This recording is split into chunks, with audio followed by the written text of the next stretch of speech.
Bismillahirrahmanirrahim. Assalamualaikum warahmatullahi wabarakatuh. Waalaikumsalam warahmatullahi wabarakatuh. Ya, alhamdulillah. Assalatu wassalamu ala rasulillah. Apa kabar sobat Makufin semua? Semoga semua kita nih di sini tamu saya nih dan keluarga besar Makufin juga teman-teman yang ada di rumah masing-masing atau dimanapun berada. Yang nonton kita, yang dengerin kita, semoga kita semua dalam keadaan sehat walafiat. Amin ya rabbal alamin. Ya, setelah beberapa lama nih tidak lanjut lagi di podcast Taman Tunanetra. Nah, kita ada cerita lagi nih, narsumnya luar biasa hari ini. Jadi hari ini Makufin kedatangan tamu, guru kita, orang tua kita. Nah, langsung saja kita sapa Pak Muhammad Najamuddin. Ya, sehat ya Pak? Alhamdulillah. Alhamdulillah. Ya teman-teman sobat Makufin semua. Jadi hari ini kita akan ngobrol santai nih dengan Pak Najamuddin kayak gitu. Mungkin ada sebagian yang sudah kenal ya, atau mungkin yang belum kenal, nanti kita kenalan gitu biar lebih akrab. Karena Pak Najamuddin ini kalau saya boleh bilang nih guru kita sejarawan nih, artinya yang paling bukan paling ya, tinggal satu-satunya bagaimana ya Pak ya, yang bisa bercerita tentang Al-Quran Braille dari mulai datangnya masuknya ke Indonesia kayak gitu. Tapi kita langsung aja ya Pak Najam ya. Nah, sebelumnya teman-teman sobat Makufin kayaknya kepengen tahu nih Pak Najam. Pak Najam itu perkenalan diri dulu. Silakan Pak. Alhamdulillahirabbil alamin ya. Pada para sahabat semuanya, mungkin pertama saya memperkenalkan diri ya. Nama saya Muhammad Najamuddin. Ini agak lupa. Saya ingat nama asli saya itu Muhammad Najamuddin. Tapi waktu sekolah kelas 3 madrasah itu diganti oleh guru saya menjadi Najamuddin supaya lebih enak didengar katanya. Aslinya mah Najmuddin. Iya. Tapi jadinya Najamuddin. Dan itu nama saya sampai sekarang Najamuddin. Ya. Saya berasal dari Desa Dukuhnya Kauman Bagelen ya. Purworejo Kedu ya. Purworejo. Ya. Oh. Jadi kalau dari Yogyakarta ke barat pada kilometer 53 itu. Ya. Berarti masuknya bukan Jogja ya Pak? Bukan, asli saya Jawa Tengah ya. Jawa Tengah. Dan di sana ya terkenal buah durian ya. Enak tuh. Kemudian di sana ada tempat yang juga cukup terkenal, Pesarian Bagelen. Tapi itu tempat kemusyrikan ya. Orang di sana minta-minta dan apa-apa punya hajat ke sana ya. Iya. Kalau yang belum punya jodoh ke sana juga bisa. Yang tidak dilayani hanya minta nomor dulu, waktu nomor dia tidak melayani. Ya, untuk lainnya semua dilayani. Nah itulah. Kemudian saya sejak kecil penglihatannya berkurang, tapi masih bisa melihat ya. Berkurang, jadi main. Kalau sekarang Pak? Nah, sekarang ini sudah habis ini. Habis. Siap. Ya. Nah saya sekolahnya saya pun jadi terlambat ya. Saya masuk sekolah SD itu kan tahun 56, tapi nggak bisa melihat tulisan di papan tulis ya. Tahun mana? Ya sehingga saya mogok sekolahnya. Terus saya belajar menulis itu malah lucu nih, bersama dengan orang tua-tua malam hari, yaitu ada PBH, pemberantasan buta huruf. Ya, orang tua belajar pada kesulitan, saya karena masih anak mendengarnya malah saya bisa baca. Tapi berarti waktu itu belajarnya tulisan awas? Iya. Oh, tulisan awas. Kemudian pada tahun 62 saya masuk ke madrasah langsung kelas 3 ya.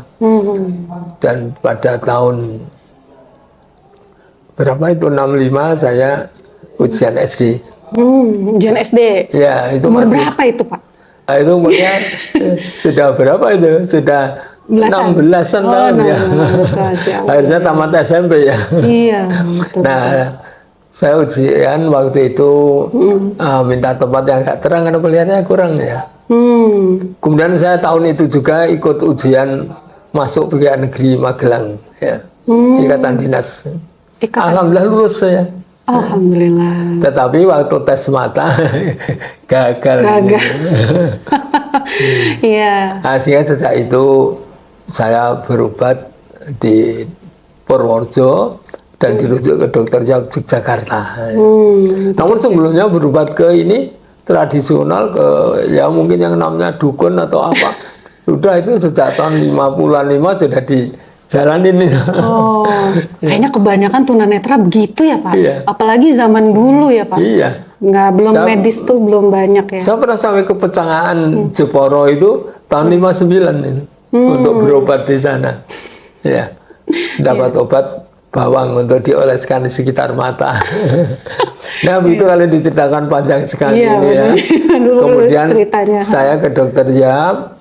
Di sana obat-obatnya juga obat aneh itu. Resep menu makanan. Ya. Menu makanan yang bergizi ya. Enak itu Pak. Jelas itu.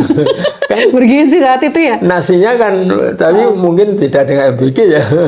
Nasinya ya, ada nasi putih, nasi merah dan apa, terus lauknya nanti ini pakai daging, pakai hati, pakai ikan, pakai telur. Itu seminggu 4 sehat 5 sempurna itu. Iya. Waktu itu memang 4 sehat 5 sempurna. Iya. Itu dijalani 6 bulan. Oh, gemuk Pak. Enggak, saya enggak gemuk. Iya. Terus akhirnya saya ya mau kacamata dan terus menurun sehingga tahun 67 dokter saya menyatakan saya termasuk kategori tunanetra. Karena visus centralis penglihatan saja sudah melebihi 1/60 apa ya? 1/60. Tapi kalau ngelihat tulisan masih bisa nggak Pak? Masih, waktu itu masih. Oh, masih. Jadi saya sekolah melihat tulisan di pohon tulis, duduk di depan masih bisa. Terus berarti di sekolah umum lah, artinya gitu Iya, ya? saya dulu di Madrasah Ibtidaiyah Muhammadiyah ya bersama orang awas semuanya. Kemudian masuk karena di pegawai negeri gagal, masuk ke pendidikan guru agama Muhammadiyah, Kerinditan Bagelen Purworejo. Purworejo, masih di Purworejo ya? Iya. Nah, sampai mau ujian, saya tahun 69 itu mau ujian akhir. Ya. Kan sekolah swasta ujiannya harus ikut sekolah negeri. Nah, saya mau daftar oleh Bapak ini TU Tata Usaha Sekolah itu ditolak. Karena tunanetra. Ya, dia kan dokternya menyatakan nanti penglihatan saya akan hilang. Nah, saya tanya kenapa Pak, saya tidak boleh sekolah, tidak boleh ujian. Loh, kamu itu penglihatan kan katanya nanti hilang. Loh, sekarang saya kan masih bisa baca Pak. Iya. Ya, tidak usah biayanya mahal. Loh, mahalnya membayarkan ibu saya. Akhirnya sampai masuk ke SLB itu gimana tuh Pak? Nah, itu setelah itu saya ujian ditolak. Nah, setelah itu saya mulai jiwa saya mulai galau. Ya. Jadi dokter yang menyatakan saya akan buta itu saya tidak apa-apa. Tapi setelah ditolak ujian, saya menjadi jiwa saya jadi galau. Zaman dulu udah galau tuh Pak. Dulu artinya gelisah. Ya. Oh, gelisah. Gelisah, susah. Iya. Nggak nyaman lah. Sehingga saya sekolah ya seenaknya waktu itu. Ya, ada guru yang memperhatikan. Nah, terus ada seorang guru baru namanya Ibu Hijanah B.A. Dari Karangajen Yogyakarta. Itu tugas mengajar sebagai guru honorarium di sekolah saya itu, ngajar saya. Saya belajar dia, saya juga tidak memperhatikan. Dia mengingatkan saya, kadang-kadang saya abaikan. Nah, maka dia sebagai guru baru datang ke rumah saya menemui orang tua saya. Dan waktu penjelasan tentang keadaan saya, akhirnya nyarankan saya sudah masuk ke sekolah tunanetra di Yogyakarta. Waktu itu saya menolak kan. Apa tuh sekolahnya tuh di Jogja? Ya PGA, ya PGAP, PGAP ya Sekolah Pendidikan Guru Agama Pertama, ya Ketunis. Oh ya Katunis, Iya, ya, tahun berapa Ketunis. itu Pak? Itu tahun 69. 69. Itu ya Katunis sudah ada ya tahun 69. Dia Ketunis berdiri pada tanggal 13 April tahun 64. Oh, ya udah ada 6 tahun Iya. tuh, 70. Oh ya, 4 tahun. Di sana ada SLV dan ada PGAP. Terus saya ke sana, akhirnya masuklah ke asrama pada, saya ingat hari Sabtu, tanggal 12 Desember tahun 70. Ya. Dulu tahun ajaran barunya kan Januari. Iya. Nah, saya masuk ke Yaketunis, tapi saya kan sudah kelas 6 PGA Muhammadiyah. Di Yaketunis baru kelas 4. Nurun lagi. Saya masuk 2 hari, saya terus nggak mau, kok pelajarannya pelajaran kelas 4. Kenapa Pak diri turun Pak? Ya, di situ adanya kelas 4. Oh. Saya mengikuti 2 hari, terus saya nggak mau saya. Nah, ada di asrama, saya hanya tinggal di asrama sambil belajar Braille. Sudah huruf Braille, saya menghafal abjad huruf Braille sudah sejak masuk PGA tahun 65 saya. Di 65 kan ada ilmu jiwa ini. Iya. Karangan Al-Ghazali, saya ingat ini. Di sana ada pengamatan. Dalam pengamatan ada ini, mengamati huruf Braille kan dengan rabaan begini. Iya. Itu ada gambarnya, gambar tangan meraba huruf Braille, dan saya bisa melihat. Oh, jadi belajarnya dulu tulisannya awas. Iya, tapi hanya awas, awalnya hafal titik-titiknya. Jadi ABC sampai Z itu, A titik 1, B gini. Jadi Saya Bapak mah hafal. tahu Braille bukan dengan tulisan titik-titik timbul, tapi dengan tulisan awas ya Pak? Iya, waktu itu saya kan masih melihat. Iya. Dan saya memang agak tertarik ya, tapi nggak tahu kalau prakteknya itu dengan ini, dengan titik timbul itu. Iya. Nah, setelah itu saya hafalkan itu titik itu. Terus di Yaketunis saya mempraktekkan dengan nulis dengan Riglet itu ya. Iya. Oh, belajar nulis tuh, nulis Braille dia Ya, Katunis. itu dengan teman-teman, ada dengan Mas Subardin yang tugasnya di Palembang sudah meninggal, itu ngajari saya itu. Tulisan Latin ya Pak? Ya, Latin dan Arabnya waktu itu. Oh, jadi Arab waktu itu udah ada Pak? Oh, sudah. Arab itu ditetapkan ada Iya. Minum dulu Pak, minum dulu. minum dulu ini. Nah, orang tua begini ini. Minum dulu Pak. Panjang nih kayaknya nih. Arab Braille ternyata udah ada ya.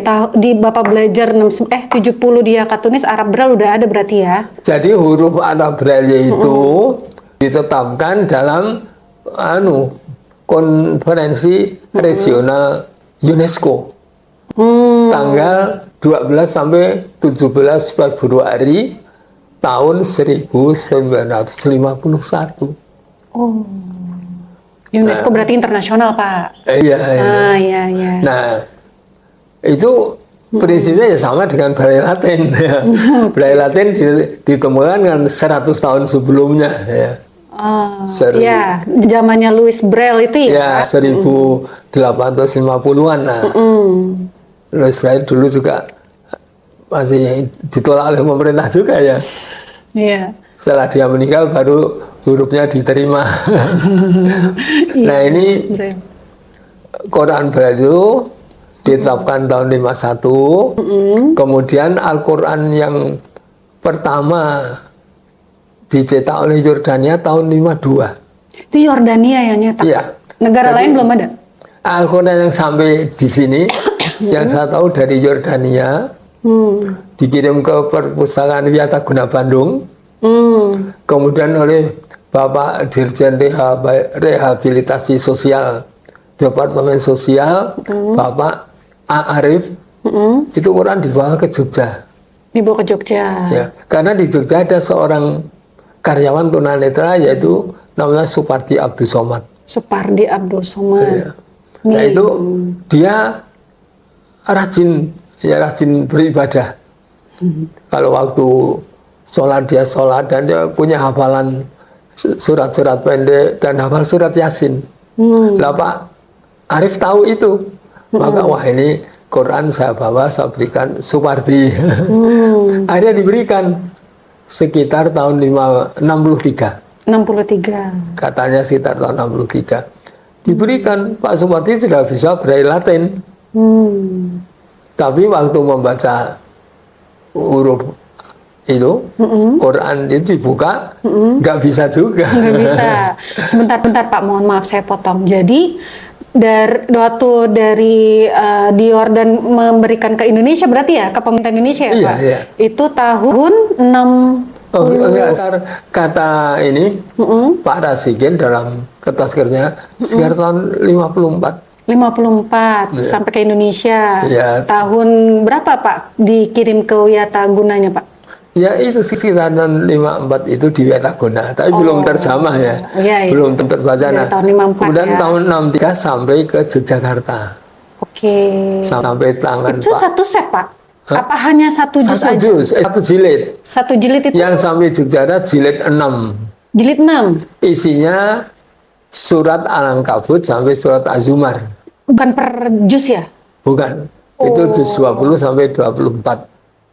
Oke. Nah. Jadi per jilid. Iya. Berarti itu ada berapa jilid kalau misalkan dari orang? Diperkirakan 8 jilid itu diperkirakan.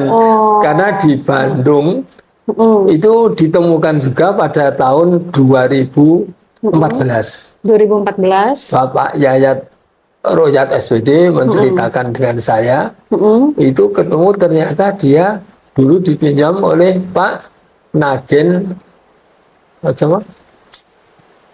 Pak Nagen yang SMHK di Bandung, lupa nama lengkapnya itu, yang dia mualaf gitu. Mualaf. Ya dulunya non muslim. Iya. Nah itu berupa jilid 5. Jilid 5. Iya. Oh, berarti ada beberapa jilid berarti yang ke Indonesia ya? Kira-kira 8. Nah, kira-kira diberikan dulu lengkap, kira-kira. Iya, Lengkap iya. satu Quran, tapi entah kemana. Betul. Sekarang yang ketemu 2 jilid itu, dan sekarang disimpan di Perpustakaan Bait Al-Quran Jakarta. Di Oke. Taman Mini. Taman Mini. Iya. Di LPMQ itu ya Pak? Iya. Museum Quran ya? Ya, itu kalau mau lihat mestinya bisa di sana. Ya. Kalau mau meraba bisa. Iya, iya, benar. Nah, Pak Supardi karena tidak bisa baca, minta tolong ke Perpustakaan Islam Perpustakaan Islam. di Yogyakarta, Ya, yang tadi. dulu tempatnya di Jalan Pangeran Mangkubumi nomor 38. Tahun 64 itu ya? Iya. Tahun 64. Nah, itu diterima oleh Pak Kepala Perpustakaan, Pak Mukodas, dan akhirnya orang berkerumun lihat Al-Quran. Setelah diamati oleh mereka, ada 2 orang mahasiswa waktu itu berada di situ sanggup membantu Membantu untuk mempelajarinya. mempelajarinya. Karena pada sampulnya itu ada tulisan awasnya. Oke. Jadi dari alif bata sampai sakal sampai tanda ada.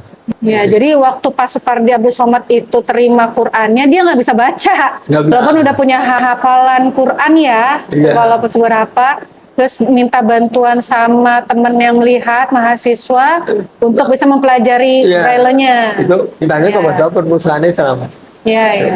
Nah, itu akhirnya dipelajari dari abjad itu, dari huruf-huruf, diketemukanlah semua abjad terbaca, tanda. Nah, kebetulan itu di situ ada surat Yasin. Oh, di jilid 6 itu? Iya. Oke. Nah, terus dengan hafalannya membantu apa untuk kelancaran. Iya. Akhirnya setelah dia bisa membaca, dia punya keinginan, wah ini juga harus disebarkan kepada teman-teman. Maka dia berinisiatif mendirikan yayasan, ya. Dan berdirinya Yakat Tunis. Oh, beliau yang mendirikan Iya. Yakat Tunis, Pak Iya. Supardi Abdul Somad itu ya? Oh, dengan Masya menghubungi para tokoh-tokoh ya. Iya. Tahun berapa berarti Yakat Tunis berdiri, Pak? 13 Mei tahun 64 Oh, tahun atau 64 itu 1 ya? Muharram, kalau nggak salah 1384 saya. Oke. Agak lupa saya tahunnya ini. Bapak berarti pernah ketemu sama Pak Supardi itu? Oh, pernah saya bertemu Pak Supardi secara intensif, bisa komunikasi tahun 70 sampai 76. 76. Karena setelah itu dia sakit ya. Oh. Sakitnya ya semacam stroke lah. Oh, stroke. Jadi nggak ngajar, nggak aktivitas lagi ya? Iya, dan wafat tahun 79. Karena Bapak itu masuk ke Yakatunis tahun 70. Iya. Iya, benar. Lalu Pak, gimana lagi Pak? Nah itulah, jadi saya belajar Al-Quran itu dan bisa membaca. Tapi baca ya tahun 71 itu. Oh iya, jadi belajar Arab Braille-nya tahun 71. Iya, iya. Iya, betul. Nah terus, apa itu? Itu tuh tahun 71 berarti Yakatunis oleh Pak Supardi itu sudah mencetak Al-Quran sendiri Pak, diperbanyak gitu. Sudah. Oh sudah. Jadi menulisnya dulu ya masih manual lah, dengan kayak dengan mesin ketik itu perkin. Iya. Diketik Ya satu lembar. Ya Allah, berapa lama itu ngetik? Kita sewa. Tapi karyawannya dulu dibantu oleh pemerintah. Oh, dibantu ya, banyak Ya. membantu. Ada beberapa karyawan yang ditugaskan di Yakitunis. Ya. Sini Yakitunis dulu kesampaian dulu karyawannya cukup banyak. Kata Pak Wiyoto, sekretaris Yakitunis, itu menyampaikan dulu sampai 54 orang pegawai yang ditugaskan di Yakitunis. Oh, yang ngebantuin itu? Iya, Masya ada sebagai sebagai guru, ada sebagai tenaga TU, ada tenaga penerbitan, dan sebagainya, jumlahnya 54 orang. Jadi itu ya cukup besar lah, luar biasa. Jadi bisa cepet lah ya untuk pembuatan Qurannya gitu ya. Iya. Kalau gitu. Tapi ya tetap masih karena manual ya lambat.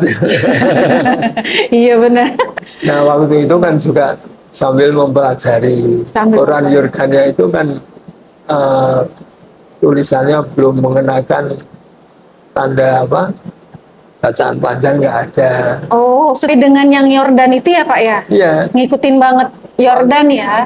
Tapi enggak, bahwa dalam apa rumusan yang ditetapkan oleh UNESCO itu bersama UNESCO tahun 51 itu ada tanda lengkap.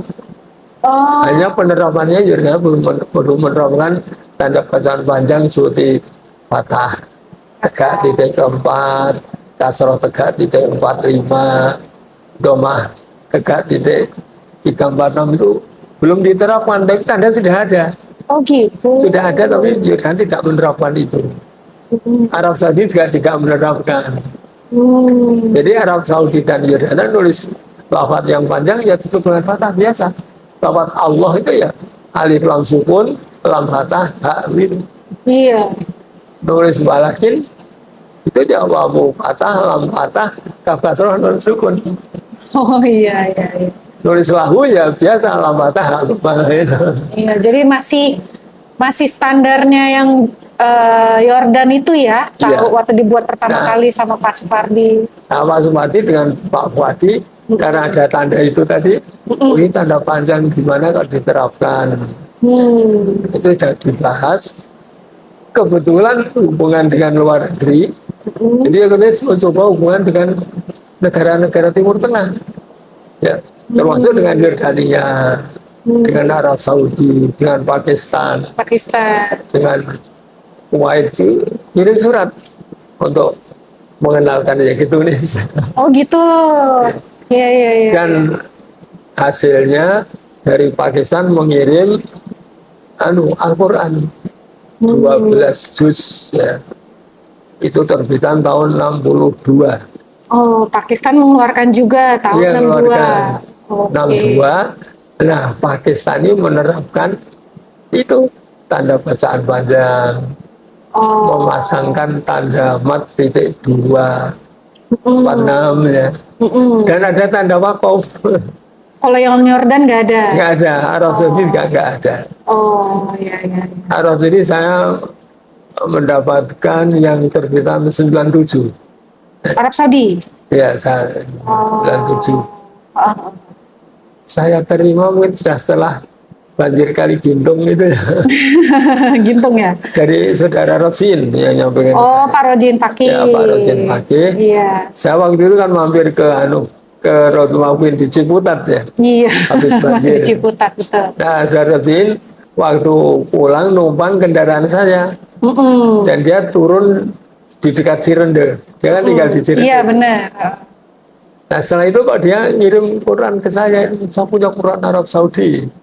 Oh. Saya lihat, sama Cetakannya 97. iya, sama dengan Yordania, bedanya hanya ini, mat.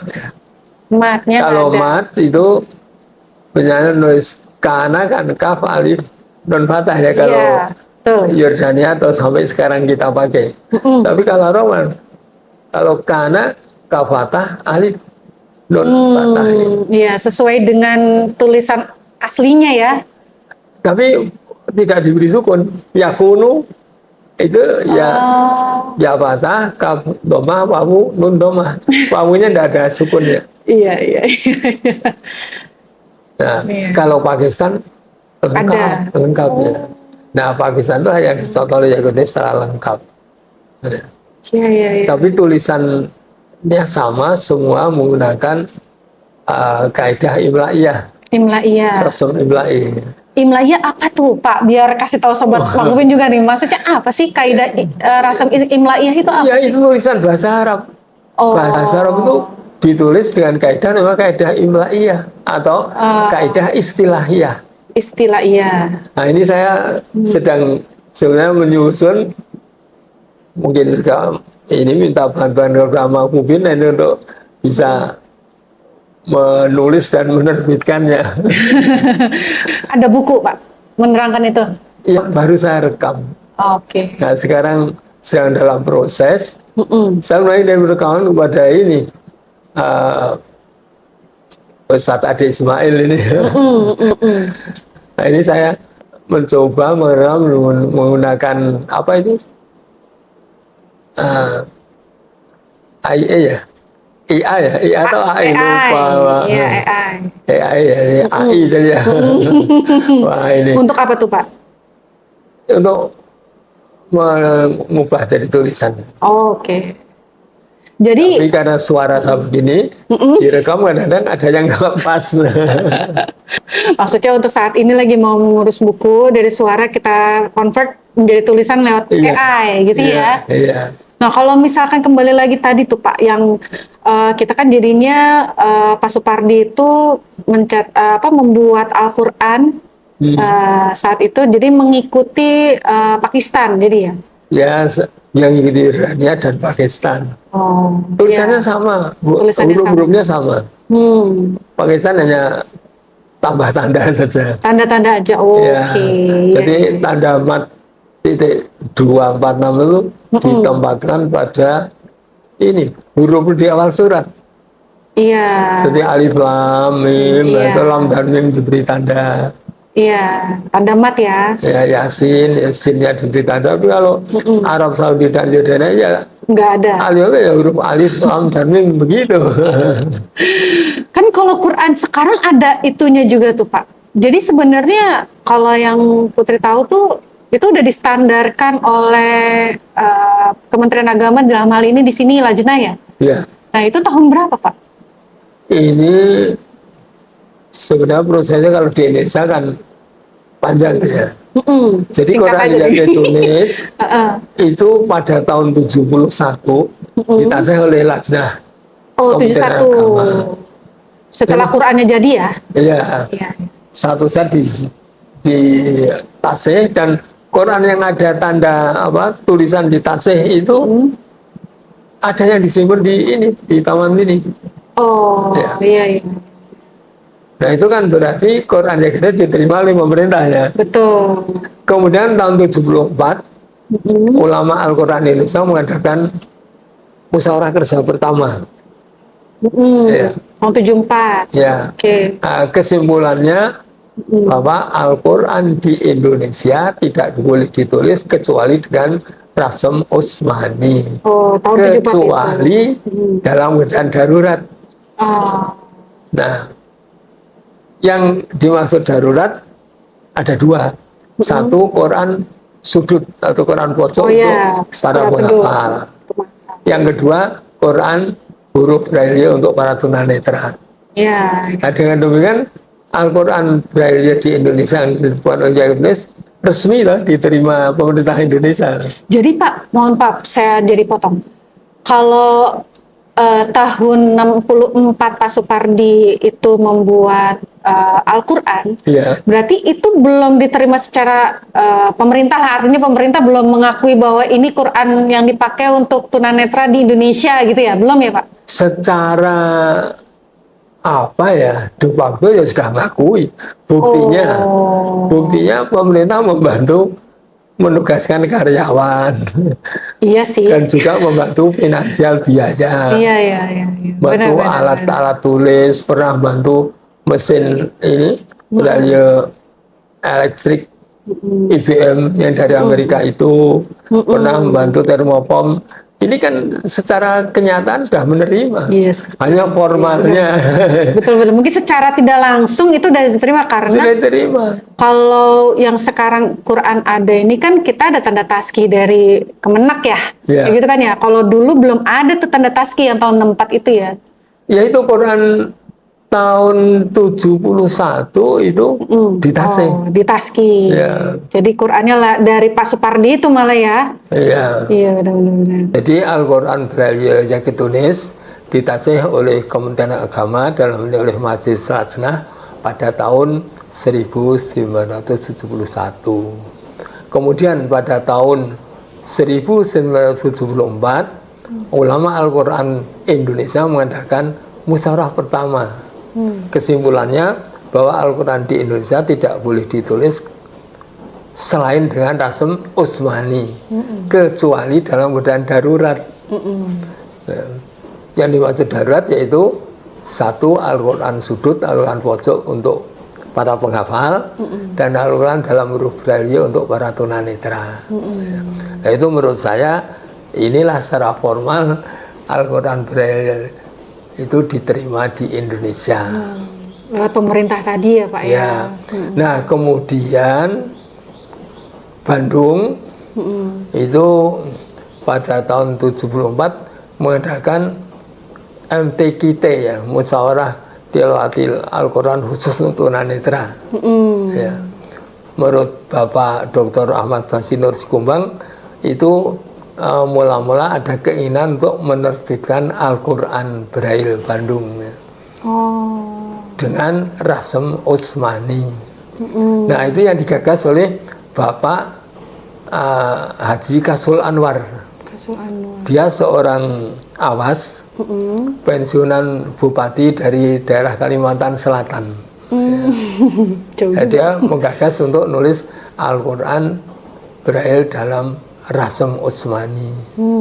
Nah maka dimulailah ya penulisannya itu, dan pada tahun 1976 beliau datang ke Yaki Tulis dengan rombongannya.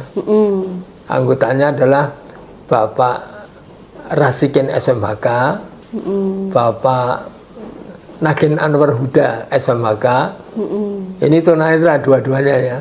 Kemudian Bapak Abdullah Yatim ini awas. Ya. Nah di sana membawa juz 30. Juz 30 dari mana? Ya, juz 30. Punya produk dari Wiataguna. Iya. Yang digagas dengan rasem Utsmani itu. Oke, jadi udah mulai nyetak ya yang juz 30 gitu ya. Ya, itu di sana setelah kami membaca, meneliti, dan beberapa orang teman juga mencoba membaca. Termasuk Bapak? Ya, saya kan waktu itu diminta untuk ikut menemui, ikut menyambutnya. Dia Katunis. Ternyata tulisannya itu semua tanda tasjid dalam Al-Quran awas itu diterapkan. Nah, yang di awal kalimat kan seperti tanda huruf besar. Iya. Sehingga anak-anak yang gitu itu, Qurannya kok pakai huruf besar? Iya. Itu kalau Latin kan tanda huruf besar. Iya, betul. Kemudian nulis lafaz ulaika itu ditulis dengan hamzah di atas wawu. titik 1256 menulis Iqra ya, surat Al-Alaq itu dengan hamzah kotok, hamzah di bawah alif ya, titik ketiga 4. Kemudian tulis surat Al-Hakumut Takatsur itu tulis dengan malah dengan hamzah wasol titik ke-1 ya. Titik 1 lam sukun ya, Al-Hakumut. Itu yang dibuat sama Wiyata Guna. Kemudian untuk ini bunyi non wasol seperti wailul likulli humazatil lumazatinil ladzi nun kecil itu titik kelima kemudian huruf nun. Nah, kemudian tanda mat ditempatkan pada semua mat ya, termasuk selain mat tabi'i ya, termasuk mat silah tawilah dan mat saiz munasil diberi tanda mat. Itu. Oh ya, satu lagi untuk tanda bacaan pendek. Seperti ini sudah dalam muker ya, enggak, ini perhitungan muker bukan di situ. Nah, itulah. Nah, itu saya koreksi kenapa ulaika kok yang jadi swabu. Dia terima. Kemudian nulis waji ada surat Al-Fajr, ditulis wawu patah, jim kasroh, alif ya, hamzah patah. Maka bisa dibaca waji'i.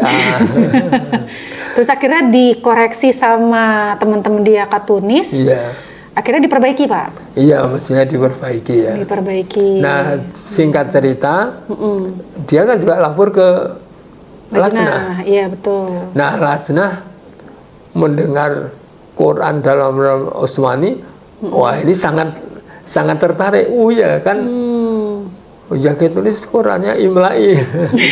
Oh iya benar. Sangat tertarik.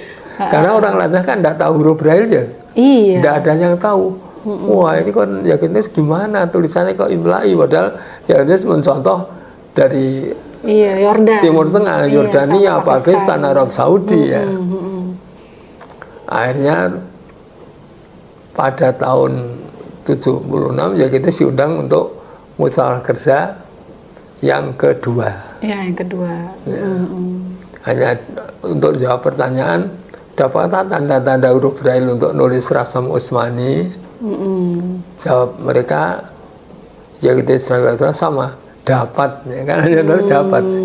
Nah, tahun 73 diadakan musyawarah kerja ulama yang ketiga, khusus membahas huruf. Tahun 83? Ya, 77. 77, oke. Setelah tadi 76, 77. Dalam muker yang ketiga. Muker ketiga. Khusus membahas Al-Quran dalam huruf Braille. Itu siapa aja, Pak? Dari Lajnah, Akatunis, ya, dan ulama-ulama banyak. Al-Quran. Ulama Al-Quran banyak, ada yang dari Malang, dari Jogja, dari Krapia ya. Ada yang dari Medan, saya lupa ya, nggak apa banyak. Tunanetra awas gitu ya semuanya, Pak. Tunanetra cuma 2 orang. Siapa, Pak? Saya dan Rasikin. Iya. Oke. Jadi saudara Rasikin SMK dari Bandung, saya dari Jogja. Jadi Jogja itu bertiga ya. Pak Solihin ketua Yakitunis, dan Pak Fuadi Yakitunis bagian penerbitan. Dari Bandung, Rasikin SMK yang tunanetra, Pak Kasul Anwar sebagai pimpinan, kemudian Pak Abdullah Yatim ini orang awas ya. Nah, dalam musyawarah itu dibahas di situ. Nah, Bapak Kiai Haji Kasul Anwar, ketua MUI waktu itu, dia jadi ketua tim penyeragaman Al-Quran. Dia menyampaikan bahwa huruf Arab Braille ada bukan huruf Rasam Utsmani. Ya. Kata beliau. Iya. Dan memang itu termasuk Ibnul Basri dari Ar-Razi menyatakan Quran Braille bukan Rasam Utsmani. Ya. Karena disesuaikan ya, Pak. Kemudian dia menyatakan sudah, yang penting untuk kalian para tunanetra bahwa di Indonesia jangan sampai ada perbedaan tulisan. Betul. Yang penting seragam. Seragam. Mau bagaimana silakan. Nah, ini Pak Pak Kiai Azul begitu. Menurut saya pendapatnya bagus itu. Iya, yang pakai kan tunanetra sih. Iya, iya. Nah, setelah dibahas termasuk ada bacaan tadi ulaika itu diputuskan hamzah kotok yang 3 4 domah terus wawu. Jadi kalau ada harokat tanda baca itu pendek. Iya, benar. Ulaika dibaca pendek. Nah itu kan ya nun batah alif. Iya. Itu dibaca pendek. Waktu itu saya juga wah ini harus baca pendek tapi malah tambah tanda. Harus pendek kan jadi panjang. Saya waktu itu masih mempertanyakan ya. Iya. Tapi akhirnya diputuskan juga. Lafaz Allah itu kan Quran dari Timur Tengah dengan tanda sukun. Iya. Benar. Memang Allah itu ya al-ilah ya. Iya. Al-ilah itu aslinya. Nah, itu diputuskan supaya sama Quran awas diganti tasdid. Tasdid. Ya. Jadi waktu tahun 64 itu masih pakai sukun ya, Pak? Oh iya. Bikin ya. Sampai tahun sukun. Terus di tahun 77 itu baru dikasih tasdid. Iya. Oh. Iya. Itu hasil mungkin. Kemudian tanda tasdid sebagai tanda bantuan bacaan idgham itu tidak diperlukan. Ini menurut Muker ketiga. Iya. Jadi nulis mimma ya tidak perlu ada tasdid. Min kemudian ma. Mimma maaf. Nun sukun. Mimma tulisannya langsung ya. Iya. Kalau Osmani mimma misalnya tulisan ini apa ya?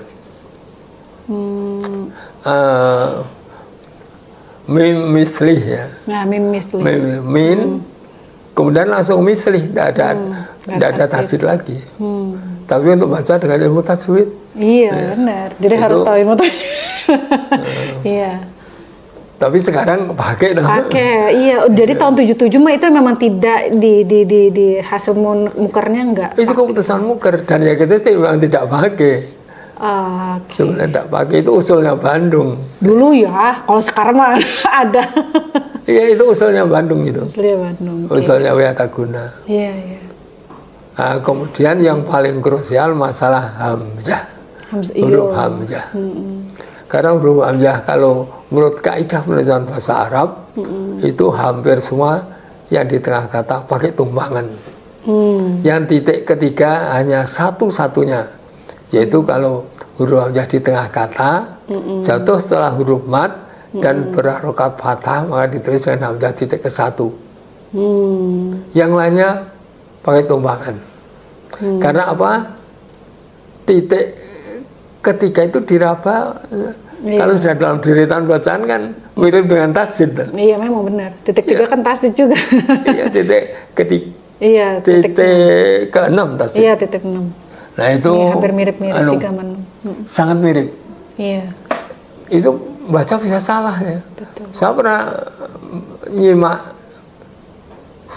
tunanetra namanya Pangirono dari Keduya ya, Jakarta Barat lewat HP. Dia baca Faqra'u dalam surat Al-Muzammil dibaca Faqra'wa. Itu di tahun itu Pak, 7? Enggak, itu sudah kemarin, sudah tahun 2000 berapa ya? 2000-an. Jadi intinya di tahun 77 tadi di setelah muker itu berarti Wiataguna mencetak sesuai dengan hasil muker ya? Oh enggak. Wiataguna enggak. Wiataguna punya konsep untuk buat Quran Utsmani gitu loh. Nah Utsmani di situ yang menonjol hamzah. Hamzah dalam Rasul banyak yang tidak pakai tumpangan. Ya. Misalnya Yas'alu. Itu Quran Arab Saudi atau Yordania kan ditulis Yas'alu hamzah di atas alif titik 34. Ya ketulis juga begitu. Tapi Wiataguna dengan titik ketiga. Ya fathah sin sukun, titik ketiga fathah lam dhammah. Itu kan. Tetapi saya membaca dalam buku Wadul Imla oleh Syekh Muhammad bin Shalih Al Utsaimin, itu contoh latus alunna itu pakai hamzah nabroh loh. Latus alunna itu pakai hamzah nabroh titik 13456. Loh, ini yang bener apa ini apa Quran Indonesia ini? Kok beda ini? Iya. Tapi saya baca dalam buku Qawaidul Imla yang disusun oleh Syekh Utsaimin itu. Jadi kalau tadi yang tahun 77 setelah muker itu Wiataguna tetap mencetak dan itu ditaski sama Lajnah. Nah ini waktu itu setelah keluar keputusan, karena keputusannya dalam muker ketiga itu yang paling inti bahwa Al-Quran Braille ditulis dengan rasem Utsmani. Hal-hal yang menyulitkan diganti dengan rasem Imla'i. Nah dibahas waktu itu yang paling menyulitkan masalah huruf hamzah. Iya. Sampai selesainya berarti Bapak begitu. Kiai Sukri Ghazali, Ketua MI menyatakan memang huruf hamzah itu sukar, tidak bisa dikaidahkan. Itu semua peserta muker menyatakan itu sukar. Yang tidak bersuara hanya rombongan Bandung saja. Orang-orang awas menyatakan sukar. Tapi mengapa kok tidak menjadi keputusan ini? Jadi nggak ada keputusan. Hamzah tidak ada keputusan. Oke. Karena ada keputusan, hanya kan kembali Utsmani loh. Iya. Benar. Maka Bandung tetap mencetak Utsmani, hamzah tanpa tumpangan itu tadi. Maaf Pak, jadi Putri jadi agak potong juga nih. Jadi setelah di tahun itu dari pemerintah sendiri ada nggak sih mencetak secara massal gitu Quran untuk masyarakat Indonesia yang tunanetra nih? Nah itu keadaannya jadi agak kacau ya. Kacau kenapa Pak? Jadi dalam muker itu dilanjutkan muker keempat itu mengenai diputuskan kalau nggak salah tanda wakaf, kemudian terus sampai muker ke-9. Itu hanya bukan membahas Braille saja, semua Al-Quran ya. Dibahas Al-Quran awas, dibahas Quran yang terjemahnya syair itu, yang ditulis oleh siapa itu penyair dan sebagainya. Jadi masalah Al-Quran keseluruhan dibahas sampai muker ke-9. Sehingga tahun berapa itu Pak? Tahun 83. Oh 83. Sehingga tahun 84 keluarlah SK Menteri Agama nomor 25 tahun 84 yang isinya memutuskan Quran standar, satu Quran Utsmani, yang kedua Quran Bahriyah. Quran Bahriyah itu Quran orang awas ya. Nah kemudian yang ketiga Quran Braille untuk para tunanetra.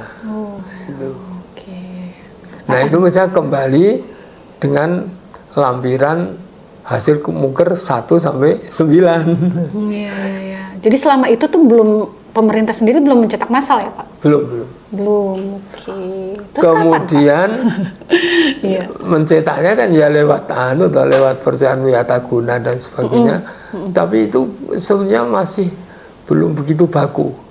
Masalah hamzah itu masih dipertanyakan. Di kalangan tunanetra timbul masalah. Kan alumni yang bisa baca Al-Quran hampir semuanya alumni yang ditulis. Hampir semua itu.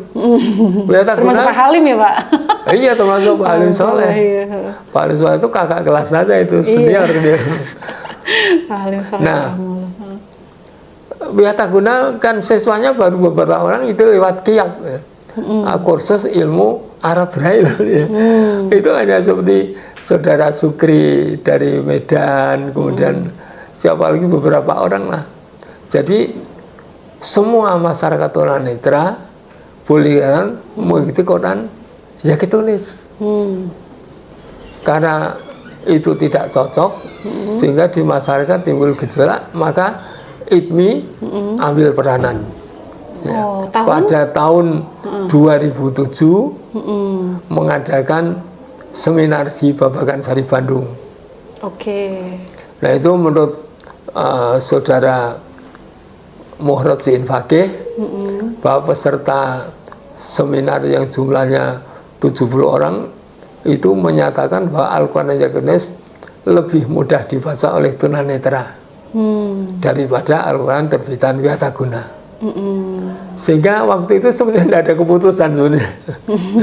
Saya tidak tahu, tidak ada keputusan. Nah kemudian tahun 2008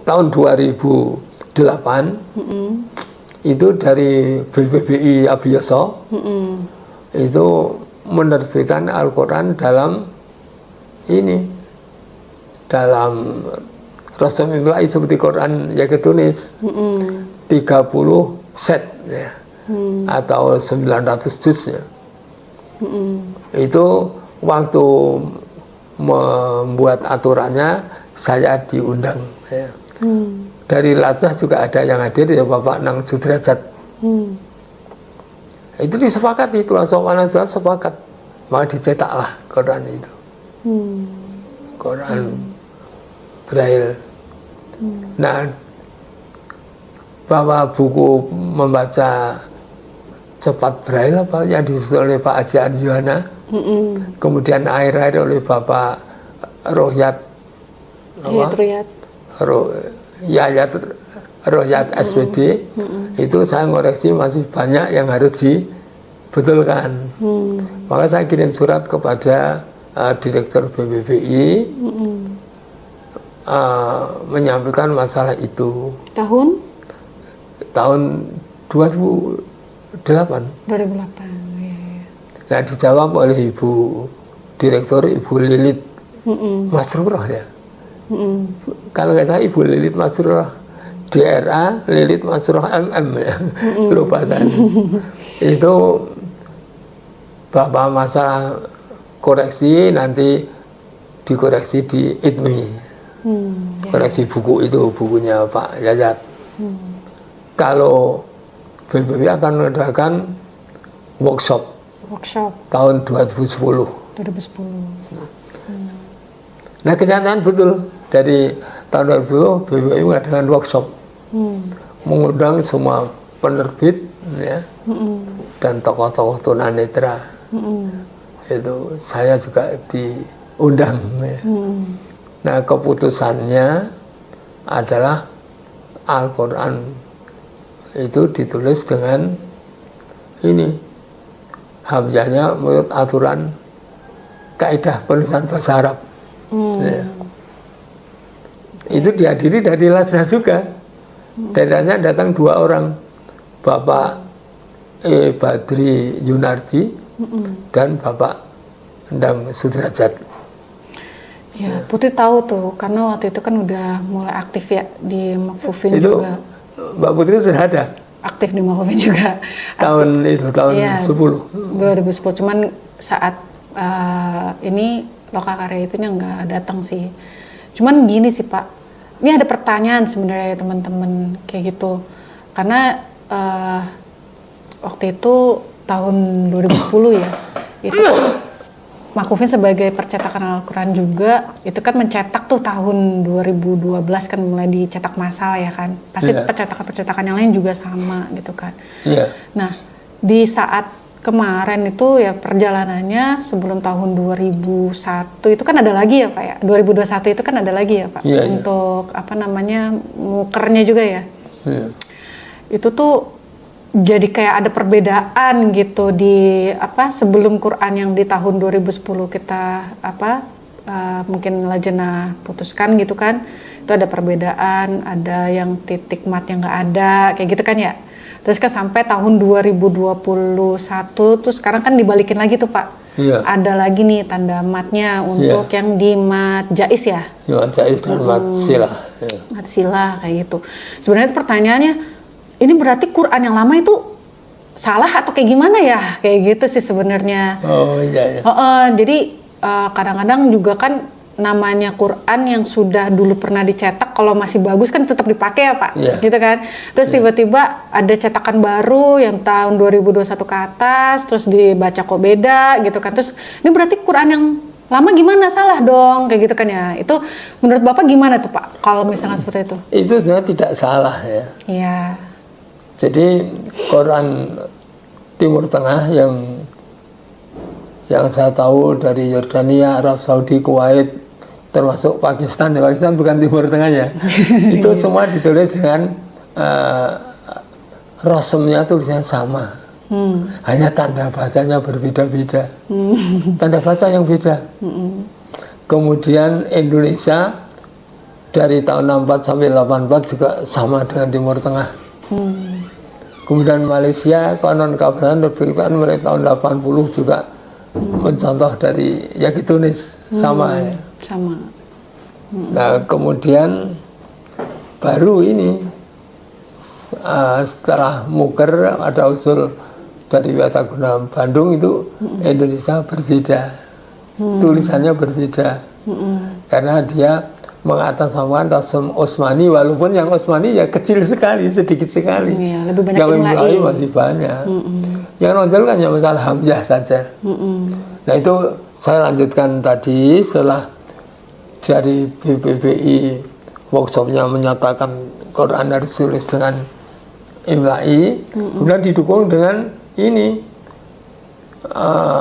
seminar dan lokakarya oleh ITMI akhir tahun 2010 kan. Di Wisma Tanah Air Jakarta Timur ini itu juga mendukung, menerima dan mendukung hasil workshop BPPI Bandung. Nah setelah itu tahun 2011 itu dari Lajah mengadakan pertemuan, namun dari Yekenis tidak diundang, saya tidak ikut. Ya. Karena katanya ada seseorang yang mencegah untuk kehadiran saya. Sehingga tahun 2012 saya tidak ikut ada pertemuan di mana-mana dan kesimpulannya keluarlah buku pedoman ini menulis dan membaca Al-Quran oleh Lajahnya. Judulnya itu kalau nggak salah. Yang dengan editornya adalah Bapak Muhammad Sohib MA, Kepala Badan Lajah Pantasan Musam Al-Quran, Kementerian Agama RI ya. Itu dia orang awas. Nah setelah saya membaca ternyata memang itu penulis hamzah mengikuti Rasem Osmani. Nah itu jadi sebenarnya kalau tadi ditanyakan Quran yang sebenarnya apa salah? Tidak salah, dan itu tetap bisa dibaca kalau tahu aturannya. Kita membaca Quran Yordania tahu aturannya. Oh itu tulis dengan kaidah bahasa Arab. Jadi Allah dengan fathah pendek bacanya tetap panjang, tidak boleh Allah ya harus panjang. Benar-benar. Nulis walakin ya harus panjang, itu karena aturan kaidah, itu memang ada kaidahnya. Dalam kaidah menulis ada apa yang diucapkan tapi tidak ditulisnya. Ma'yun takubihi wala yuktab ada. Nanti ada yang ditulis tidak dibaca ada. Ya, ma'yun taku wala yuntakubihi ada. Seperti tulisan apa yang di mi'atun dengan ada alifnya. Kemudian ana itu ada alif tapi tidak dibaca panjang. Nah, itu ada aturannya. Jadi kalau tahu aturan penulisan bahasa Arab atau kaidah bahasa Arab, membaca Al-Quran itu Yordania Arab tadi ya tidak salah. Yang penting tahu kaidahnya. Terkadang kan orang yang menanya-nanya itu kan biasanya orang awam, Pak. Biasanya kalau orang yang tahu ya tinggal jalan aja sebenarnya. Nah kemudian gitu. Quran di sini ada tanda mat, tanda itu sebenarnya kan juga harus tahu hukumnya ya. Mat itu kalau mat jaiz itu menurut apa? Thayyibatun Nasr itu kan dibaca 2 harokat. Wama ada 2 harokat. Tapi menurut Asadibiyah kan harus 4 atau 5 harokat. Nah di Indonesia karena banyak menggunakan qiraah Asadibiyah, maka tanda mat dipasang lagi tahun 2021 itu. Iya benar. Jadi kalau saya tahu ilmunya ini tidak ada tanda, tanda kan yang membantu saja. Betul. Sebenarnya nggak ada yang salah ya Pak ya. Tidak ada yang salah ya. Bisa dipakai semuanya. Insya Allah. Nih luar biasa nih, saya jadi tahu nih Pak. Nah, kayaknya Sobat Makufin juga alhamdulillah insya Allah nih jadi pada semakin mengerti nih. Intinya bahwa perjalanan Al-Quran Braille di Indonesia ya seperti itu tadi tuh lika-likunya gitu kan, para pejuang Al-Quran Braille ya, termasuk Pak siapa tadi, Abdul Somad ya tadi ya. Ya itu perintis yang pertama. Iya, itu luar biasa ya.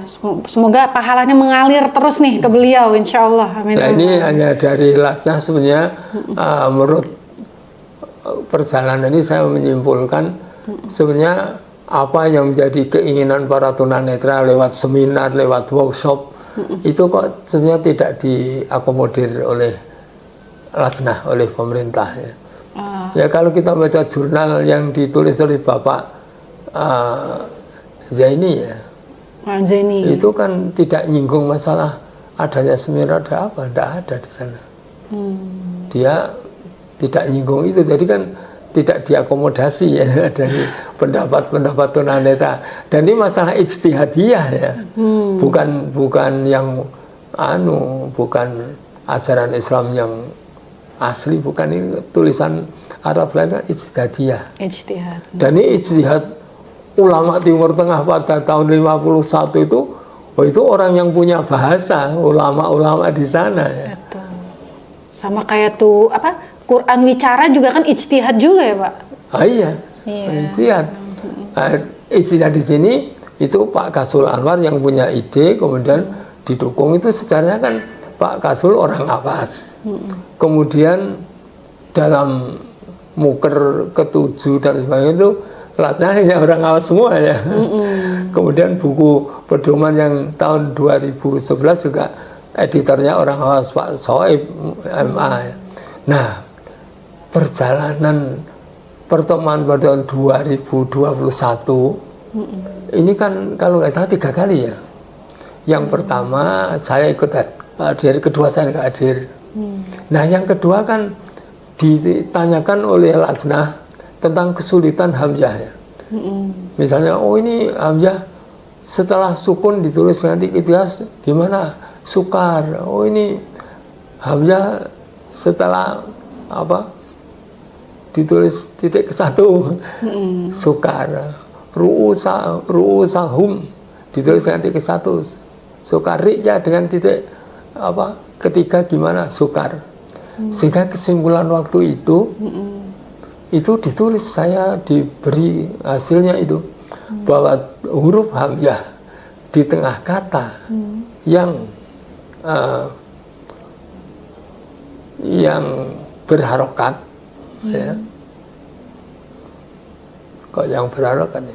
Setelah harokat maka tidak ditulis dengan Utsmani ya. Kemudian huruf hamzah yang ditulis dengan titik ketiga yaitu hamzah tengah kata yang terletak setelah huruf mat.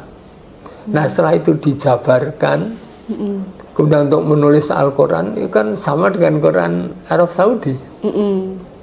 Maka ditasih awal tahun 2022. Iya, benar. Ada hasilnya sama dengan Quran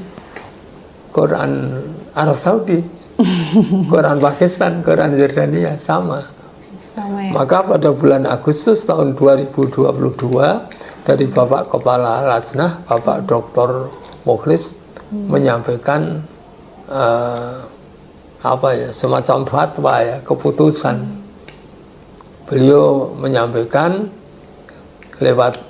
sebenarnya lewat Zoom kalau tidak salah ya, dalam sidang itu menyatakan karena para tunanetra tidak bisa mengambil keputusan, maka Lajnah memutuskan bahwa penulisan hamzah kembali dengan Rasm Utsmani kecuali 4 hal, yaitu lafaz faqra'u, tabarra'u, ri'ya, dan ru'ya. Nah, itu pengecualian. Nah saya waktu menyampaikan ya dalam pertemuan berikutnya di bulan Desember ya, Desember tahun 2022 saya menyampaikan,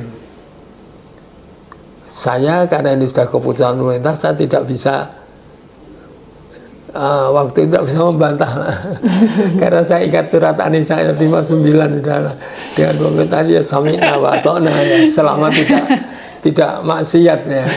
Nulis Al-Quran kan bukan maksiat. Iya, maksudnya kan semua itu ingin yang terbaik. Iya, gitu. iya. Karena banyak pikiran dari teman-teman mungkin saat itu harus ada yang diambil keputusan. Iya. Gitu. Nah, terus saya mengusulkan bagaimana kalau pengecualiannya satu saja, karena tabarru'u dan fakro'u kan sama kasusnya. Kemudian ru'ya dan ri'ya, yang kesulitan semacam itu lainnya banyak. Nanti kalau dibahas semua sulit. Nanti timbul ru'u sakum dengan titik ketiga itu sukar juga. Maka saya katakan kesulitan yang setara dengan ru'ya atau ri'ya banyak, bahkan yang lebih sukar ada ya. Mutakiin itu lebih sukar itu. Kemudian tabarru dan fakro'u itu yang memang orang kalau membaca salah tidak tahu salah, rasanya benar. Maka saya usulkan pengecualian satu saja, yaitu apabila ada hamzah di tengah kata yang diikuti dengan rupa mu'alif, hendaklah ditulis dengan hamzah tumpangan ya, atau hamzah menurut kaidah penulisan bahasa Arab. Jangan ditulis dengan hamzah titik ketiga. Sedang lainnya silakan, karena kalau salah tahu salahnya. Seperti saudara Dr. Ridwan Effendi itu waktu membaca surat At-Taubah ayat 120 itu kan ya tauna, dia baca ya tau. Maaf itu salah itu, padahal dalam mentasnya bersama ini dari lasnah. Dia salah tapi tahu ini salah. Tapi kalau baca fakrowa, dia tidak merasa salah itu. Tabarrowa tidak merasa salah. Nah itulah. Maka kesimpulan saya dengan adanya Al-Quran keputusan lajnah sekarang yang sudah diterbitkan, termasuk ini Rawdatul Muhibbin juga menerbitkan. Ini menurut saya kita sebagai warga negara yang baik kita mengikutinya. Karena Al-Quran mesti ditulis dengan harokatnya. Tidak ada Al-Quran ditulis gundul. Dengan harokat, insya Allah dibaca dengan cermat, mudah-mudahan bisa benar. Ya salah itu mungkin saja salah, tapi dengan adanya harokat lengkap itu sudah meminimalisir kesalahan.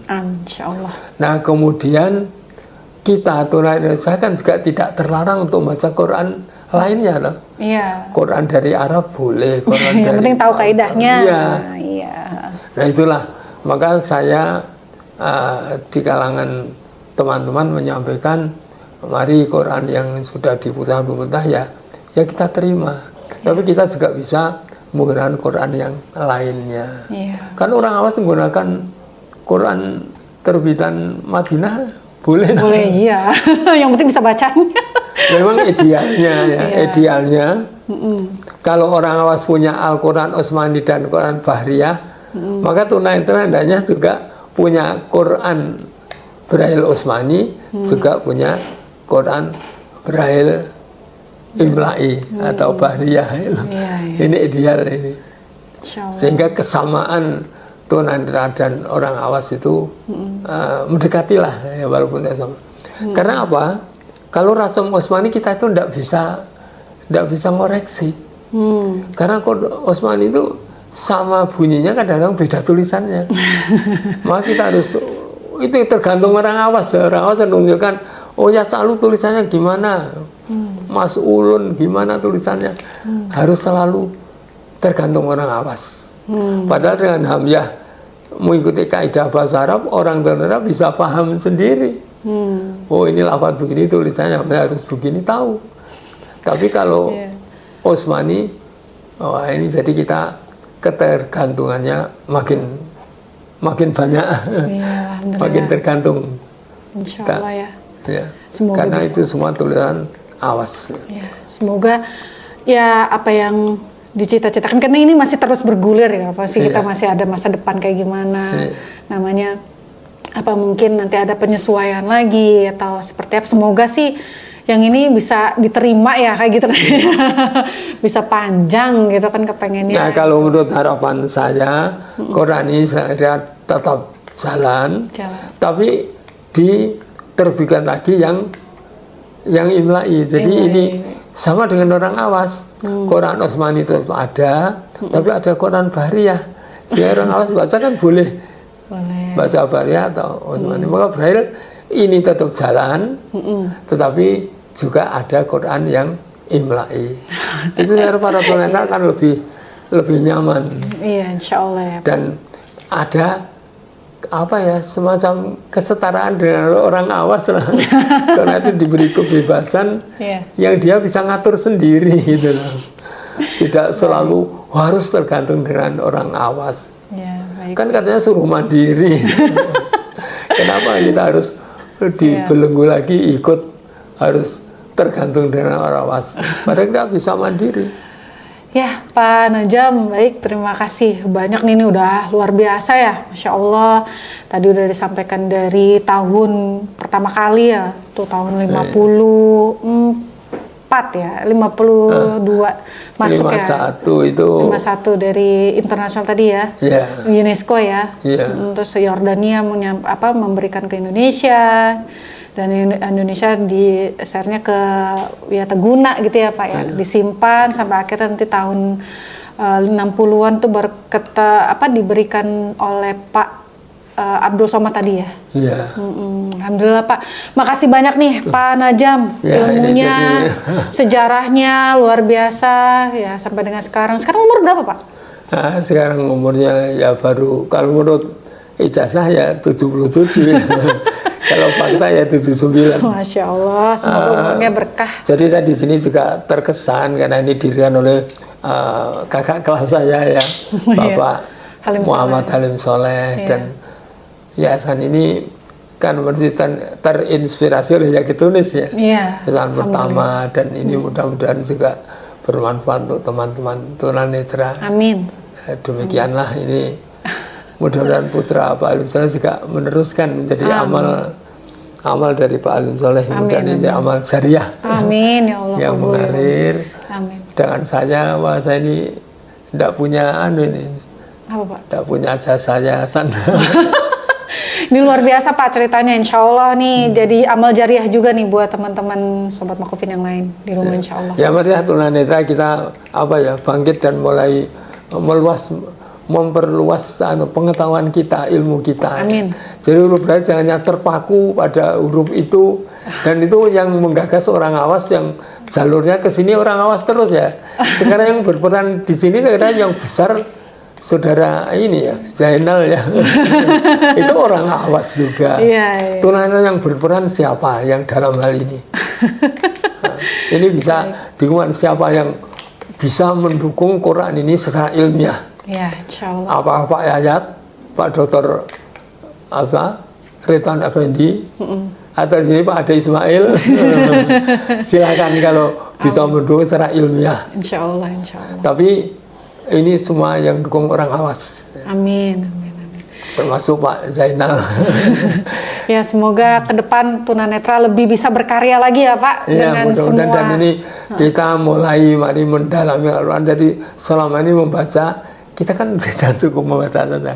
Jadi mentadaburi dan kita mengamalkan, dan marilah mudah-mudahan kita menjadi orang Islam yang kafah ya. Amin. Ya, kita mencontoh tokoh-tokoh seperti Ibnul Bas mudah-mudahan. Amin. Baik Pak Najam, saya ucapkan terima kasih untuk kedatangannya ya di podcast Taman Tunanetra. Semoga apa yang sudah disampaikan itu menjadi amal jariah. Ya, mudah-mudahan yayasan ini tetap jaya dan berusaha mendapat ridho dari Allah. Amin. Dan akan bermanfaat bagi para anggota khususnya dan pada masyarakat muslim pada umumnya. Amin ya rabbal alamin. Ya. Terima kasih Pak Najam ya Sobat Makufin, itu tadi obrolan seputar sejarahnya Al-Quran Braille ya gitu. Jadi ya mungkin ini nggak secara lebih mendetail gitu ya. cuman semoga bisa jadi wawasan juga lah bagi teman-teman tunanetra yang dengerin kita. Untuk itu saya ucapkan terima kasih. Tiada mata tak hilang cahaya. Wassalamualaikum warahmatullahi wabarakatuh. Waalaikumsalam warahmatullahi wabarakatuh.